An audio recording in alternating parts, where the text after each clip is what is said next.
Hi everybody, my name is Joe Pavitt and welcome to my next tutorial. This is going to be a spaceship flyby tutorial covering how to animate this and composite such an effect in Blender. This will be the Get On With It edition, and so I'm going to do exactly what it says and we'll jump straight in.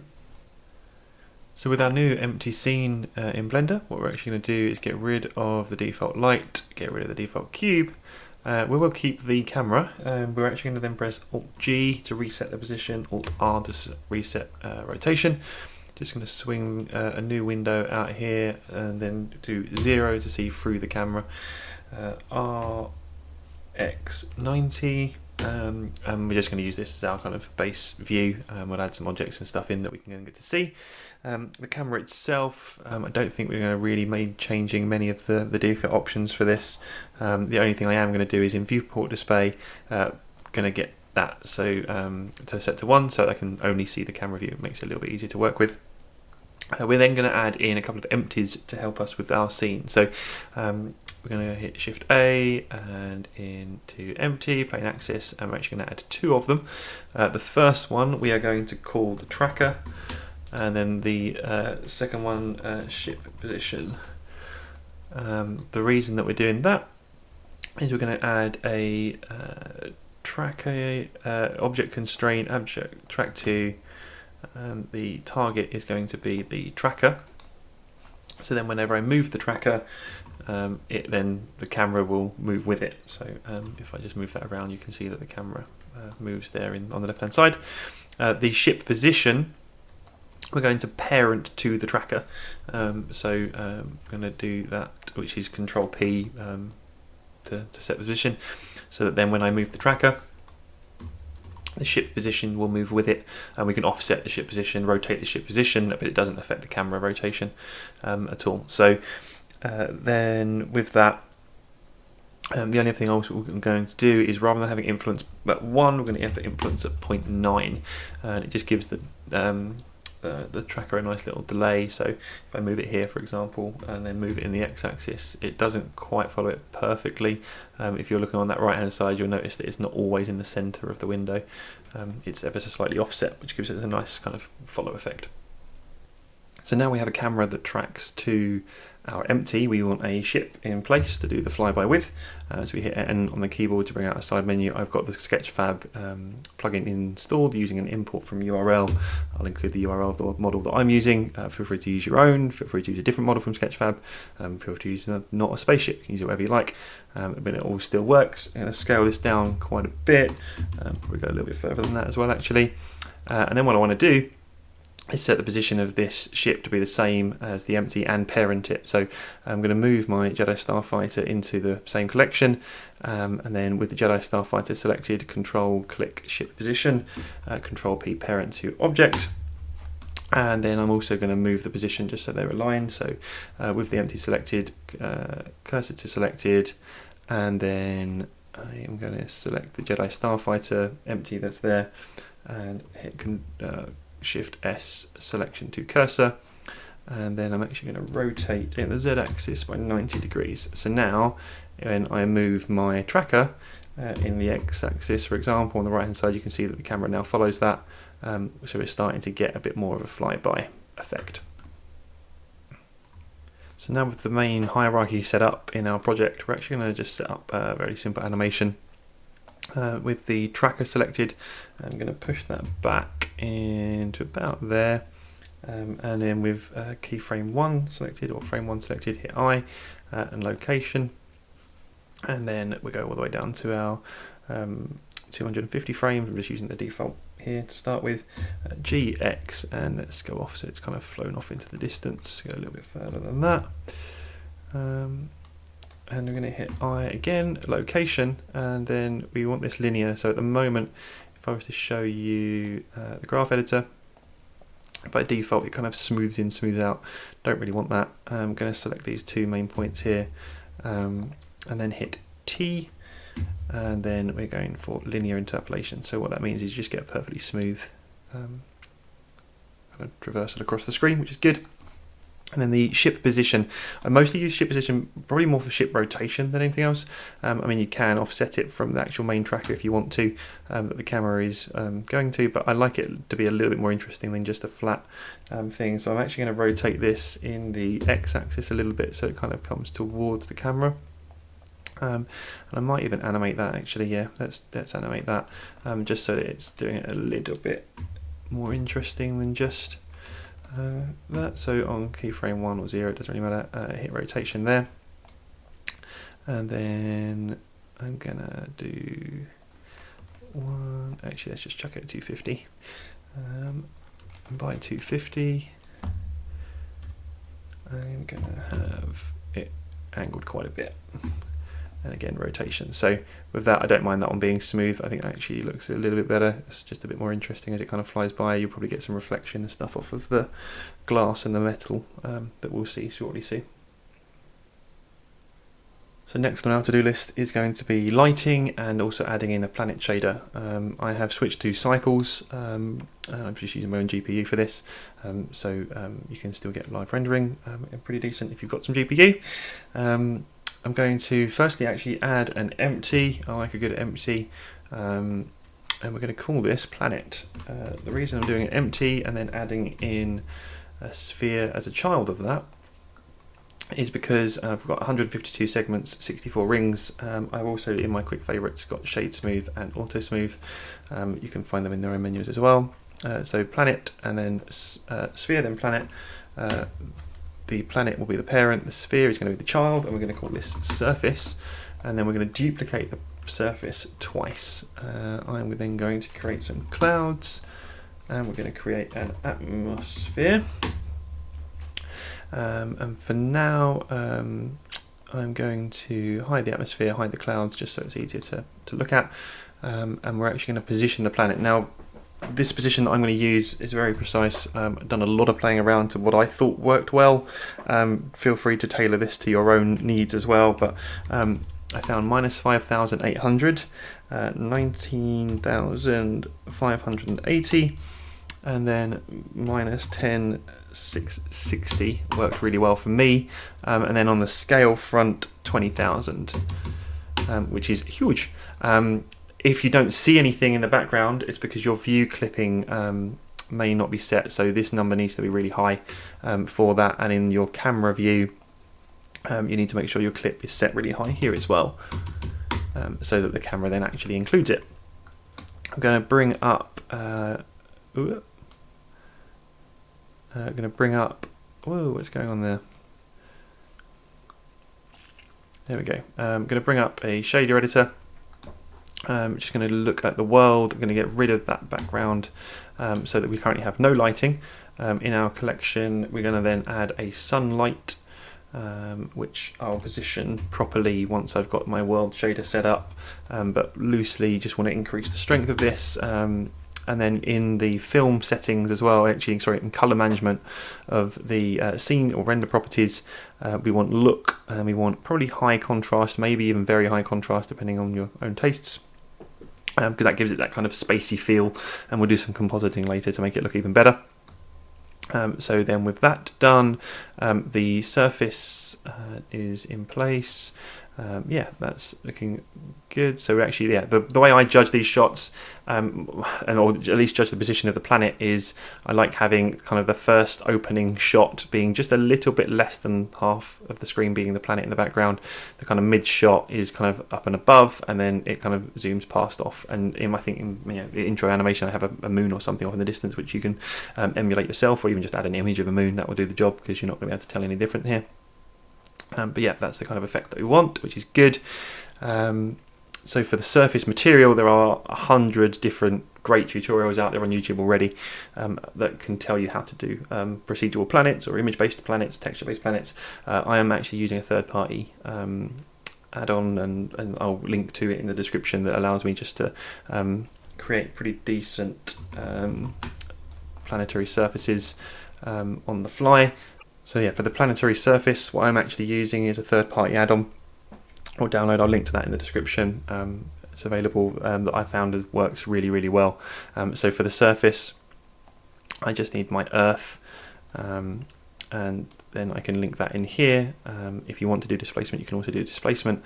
For the color map, I'm actually going to use an image texture, which again you can look up your own. I have a little collection of them that I will try and link to in the description as well, which is going to be, let's go for 21K Earth. There we go, so you're now starting to get that, and then we also want displacement and the land water. So let's bring that down, put the color into displacement, change that. That's going to be Earth Topo, and then you can also get a lot of these kind of images from NASA. They've got superb resources for this kind of stuff, but you just want a displacement map, a black and white image. So I've got Node Wrangler installed, so I can just show you what these images look like. So we have the water land split, Earth Topo, which gives you displacement, which is also non-color, and then we have the actual 21K Earth image, which gives you really high resolution imagery. Now that's looking definitely good already, and we can start seeing how we've got that light reflection off of the surface. But the next thing we actually want to do is the atmosphere. Now with the atmosphere, I want it a bit bigger than the surface, so I'm actually going to bring it out to here. We may adjust it again in a moment, create a new material, and then I'm going to use my same plugin here. For me, if you're using it, feel free to go and use the same plugin as well. It's going to be volume based, and there are some numbers in here that are quite important to get right. So yeah, the numbers that best work for me, or at least the way to find them out, is you look at the dimensions of your atmosphere. I generally just then link this to a value input, just so I can change it once and it affects all three of them. And you basically want to match it ever so slightly smaller. I've found works best. I also first found air density at 0 works nicely. I reduced my ozone layer to 0.05, although I'm actually not a great fan of that. Maybe it did need to go higher. No, way too high. Let's just play around with this until it looks good. But it should be in and around the number of the dimension that you're seeing. If not a little bit below. I'm actually going to reduce that atmosphere size ever so slightly, so it's not got so much of a gap between the surface and the atmosphere, and then bring that down with it. Whoops. So yeah, you want it just so you can just about see the kind of aurora borealis effect, or the kind of the northern lights effect, depending on how you know them. I might even reduce that ozone ever so slightly more, so you can still see a bit more of the surface, but I'm fairly happy with that. I am going to play around with my lighting a little bit, just so that you don't see this side of the planet that much. We'll do that quickly now actually. So let's have a look at where our light's pointing. Let's bring that round on the z-axis. That's not making much of a difference. There we go. Go a bit more drastic, so we should still getting the light coming in. There's some really nice lighting off of the surface of the planet, although I would like to get more lighting. Yeah, I don't like it too harsh on the planet, because you mostly want it focused on the spaceship itself. Oh no, that's now lighting the wrong piece. This is very fiddly, which is, I guess, all part of the fun again, if that's what you're into. Let's get the lighting coming in from behind. That's better. So just so you know what they are, that's the rotation numbers that I've used for the light to get what I've got here, which gives a nice kind of water reflection, and we're going to put some clouds over there now as well. We're going to use the same plugin again for the clouds, so with the clouds open, turn the atmosphere off for now. We want our clouds to be ever so slightly bigger than our atmosphere again, sorry, than our surface. Then we're going to add in the clouds group from that plugin, shade it to surface. I've got Node Wrangler installed, so I can just hit Control T, get rid of the image vector. Just so it does give me some control if I do want to move around the clouds at all. Now Annoyingly, the plugin that when I've used it, it didn't quite work out. If you press tab on the group, there's an issue with the images in this thing here. So I've found that you need to actually go in, add an image texture, wire that up here, use the UV input, and then just go into the actual file itself where the download has come from. And then once you've got that, you can just import a kind of, I think it's combined clouds, cloud combined 8192 TIFF, and now you actually start seeing the cloud effect. So you can come back out of that. You can move the clouds around if you need to, but you do get a really nice shadow effect on that. And then if we reintroduce our atmosphere, it looks really, really nice once you've got that kind of atmospheric blur on it as well. And feel free to move the clouds closer to the surface, further away from the surface, but I find that actually where we had it just now, you get that really nice shadow effect. So now as we go past, we get the clouds there, and we're in our darker area there where you just get the kind of glimmer of northern lights as you fly past.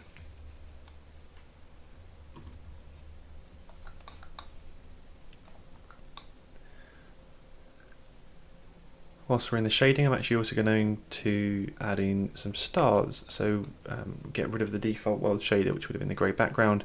I'm going to add in a noise texture. Link that to a color ramp.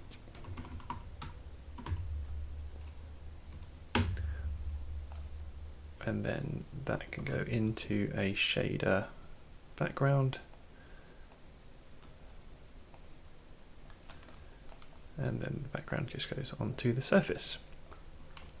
Now it's going to be very bright because we don't want that much white. We also want very small stars. So if we increase our scale to 400 and massively ramp up the black, what we will find is you can get a nice control over the amount of stars. Now if you want just pure white, then you can go and bring the white across. I actually quite like a variation of how much dim that you get, or how many dim stars you get.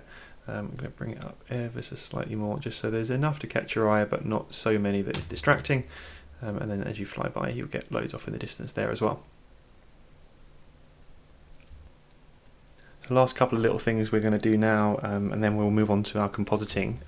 For our render settings, we don't need them to be as high as this in terms of sample size, so I'm going to drop that down to 256. Then for the object, actually going to improve the surface texture ever so slightly, because I realised I didn't actually link up the displacement here. And then for an image, if your render times are really slow, you know, I've got a 21K image here, which is way too excessive really for what we're using. So you can actually just load up a kind of lower resolution image, and it will make your render times ever so slightly faster. And then for the displacement to actually take effect, you need to hit the Materials tab, jump down into Settings, and where you've got displacement, just go Displacement and Bump, and you'll start noticing you get those little kind of grooves in there, which look really good. If you're in Eevee, you won't be able to use those displacement, although that's what I said. The reason I'm using cycles is it gives me the better volumetric I found, even though Eevee is meant to be good for volumetrics. And I also found the displacement looks really nice here. Then for compositing, what we're actually going to do is jump into our compositing tab, hit use nodes, just so we can see what we're doing. I mean, I'm not going to go over the top on this. There's way more. You can go full J.J. Abrams and chuck in lens flare galore if you like, but I'm actually just going to add in some glare streaks. So for that, we're going to go filter glare.